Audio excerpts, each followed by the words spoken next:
her fingers. "Who's Kelly?" she asked carefully. Greg's outstretched arm paused. Then he continued his hunt for sugar in the cupboard. "Who?" "Kelly. She's written you a note and put it in your pocket." "Oh, her. Just one of the girls at work. She writes down everything, we all get them." Still with his back turned, Greg spooned some sugar into a cup and poured water over the tea bag. "It's no big deal." "Does she put little kisses on everyone's notes?" Ari's dismay at finding the note was quickly being replaced, but she wasn't sure yet if it was with anger or relief. She knew the marriage was over, had known it for over a year if she was honest. If she was really honest, she had known it was over from the moment she had said, "I do," 4 years ago. Greg turned to look at her, blowing on his tea and trying to sip it nonchalantly. "Yeah, probably. She's friendly like that. You should try it sometime. See what happens when you go through people's pockets? You're making 2 + 2 into a whole shitstorm. Something else to nag about." "Sorry," said Ari, shrugging her shoulders. When he called her a nag, she bit her lip. When he jeered that she was stuck up, she turned the other cheek. When he complained that she thought she was too good for him, she brushed it off. Each and every time she had borne the insults. She'd thought she had shown resilience and fortitude. Now she realized all that he saw was a doormat. What a fool she had been. But no longer.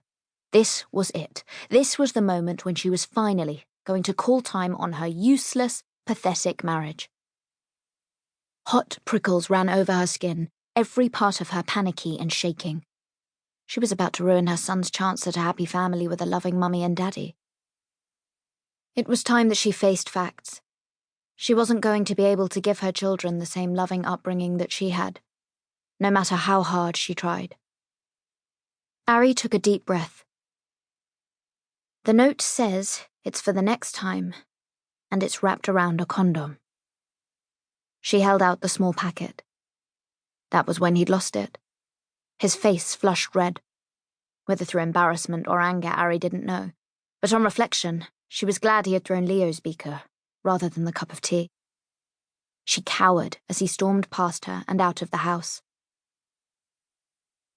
Ari winced, hoping that he hadn't woken the twins up, though they had become quite practiced at sleeping through raised voices.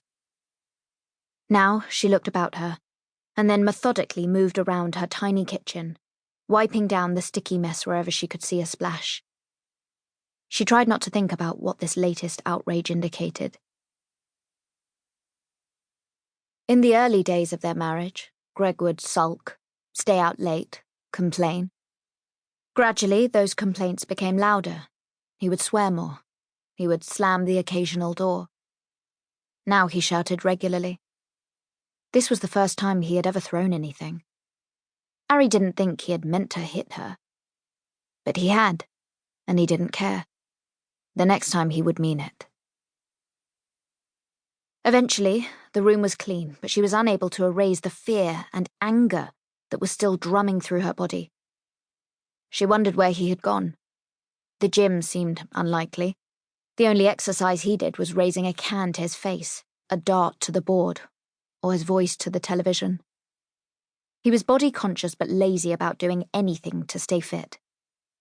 At 5'10", Ari was the same height as her husband, and he would regularly point out that Ari looked silly wearing heels. So, to try and humour him, she didn't. His thinning, sandy hair was shaved short, like his idol, The Rock. In a rare moment of levity, Ari joked that Dwayne Johnson was totally bald, not thinning. Greg had found the comment less funny and sulked. Leaving the house, he had made his feelings clear with a slammed door. The slammed door was a common punctuation mark in their house. He had never thrown anything at her before, though. It wasn't so much the final straw as the entire hay bale. This wasn't going to get better. Theirs was a marriage that should have never begun.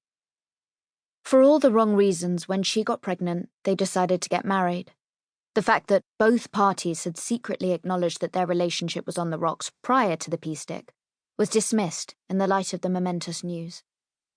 Greg had felt a